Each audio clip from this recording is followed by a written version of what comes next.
Hello, dear friends.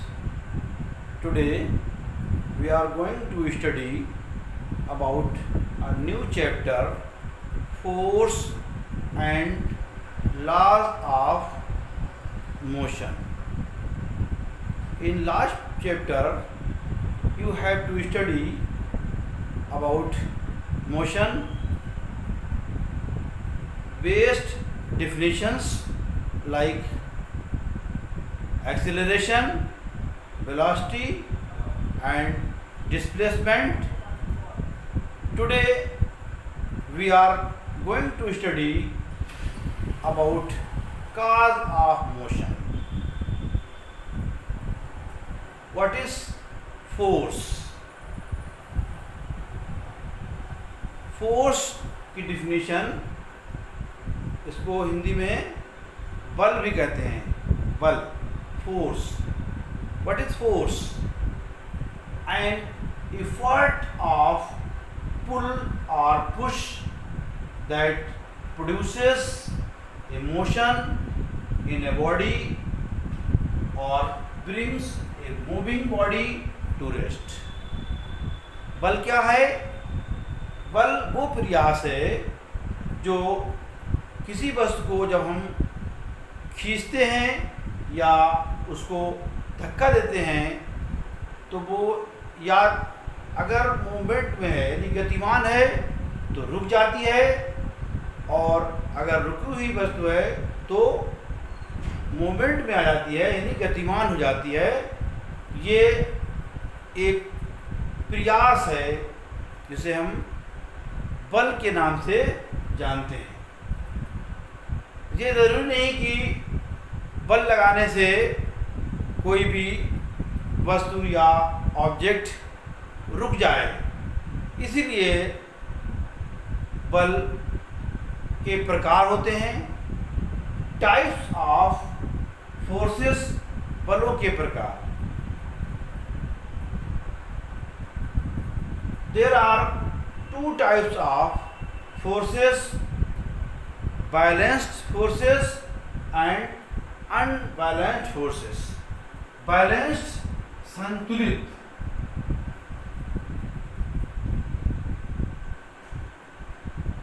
संतुलित बल, और यह है असंतुलित.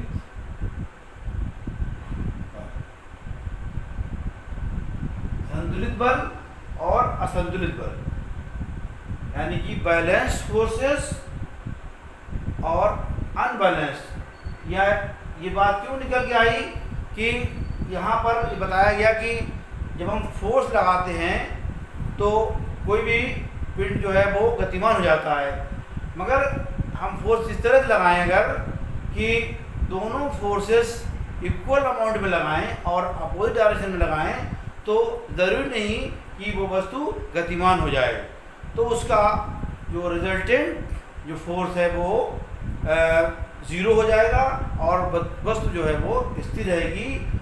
तो यहाँ पर हम समझेंगे balanced forces. What are balanced forces?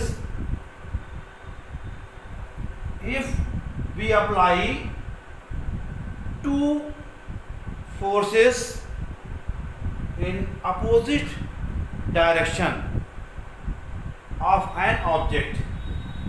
This is an object. We apply force opposite direction equal amount, यानी कि हम समान अनुपात में जो है बल लगाएंगे विपरीत दिशा में, तो ये जो वस्तु है वो स्थिर रहेगी. ऐसी स्थिति में इनका जो रिजल्टेंट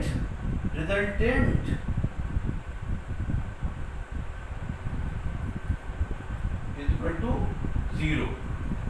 ज़ीरो हो जाएगा रिजल्टेंट फोर्स, ज़ीरो, और वो वस्तु जो है वो मोमेंट नहीं करेगी स्थिर रहेगी। On the other hand unbalanced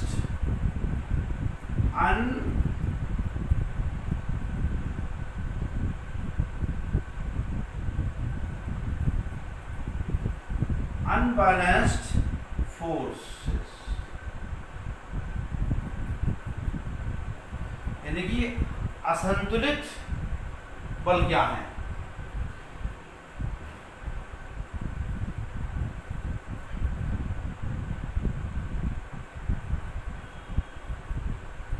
असंतुलित बल, if two or more forces apply of an object in opposite direction, then object gets moved. Any object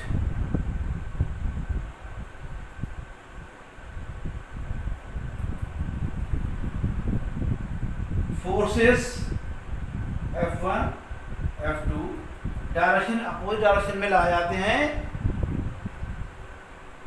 force F1 F2, अगर F2 ज़्यादा है यानी कि F2 is greater than F1, then object gets move.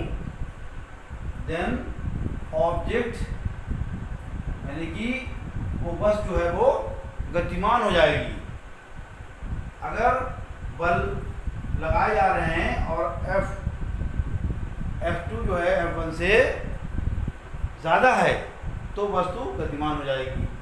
वहाँ पर क्या था, balance forces में इक्वल अमाउंट ऑफ फोर्सेस लगाए जा रहे थे तो वस्तु जो है वो स्थिर रहती ही है और मूवमेंट नहीं करती है। ये इसके बहुत से एग्जाम्पल हैं। आपने देखा होगा जब हम गेम खेलते हैं तो उसमें रस्सा खींचते हैं तो अगर बैलेंस बराबर से बल लग रहा है तो स्थिर रहते हैं और अगर एक तरफ बल ज़्यादा है एक तरफ कम है तो वो उसकी साइड पे वो जो है गतिमान हो जाते हैं। तो आपने देखा होगा तो जिसमें स्थिर है वो कहलाएगा बैलेंस फोर्स, संतुलित बल, और जिसमें एक तरफ गतिमान हो जाते हैं यानी कि एक तरफ को खिलाड़ी गिर जाते हैं तो इसका मतलब वो फोर्स उनका उस दिशा में फोर्स ज़्यादा हो गया और वो खिलाड़ी उस दिशा में गिर गए तो ये कहलाएगा अनबैलेंस फोर्सेस। तो फोर्स जो है एक सदिश राशि है, इसमें एक दिशा का ज्ञान हो रहा है। Force is a vector quantity. अब फोर्स के इफेक्ट ऑफ फोर्स यानी बल के प्रभाव भी हैं। बल का प्रभाव क्या होता है, बल लगाने से अगर कोई भी ऑब्जेक्ट है मूवमेंट कर रहा है, गति कर रहा है तो वो रुक जाता है, या अगर रुका हुआ है तो स्टार्ट शुरू हो जाता है। तो number 1 it can start, it can start और स्टॉप मोशन।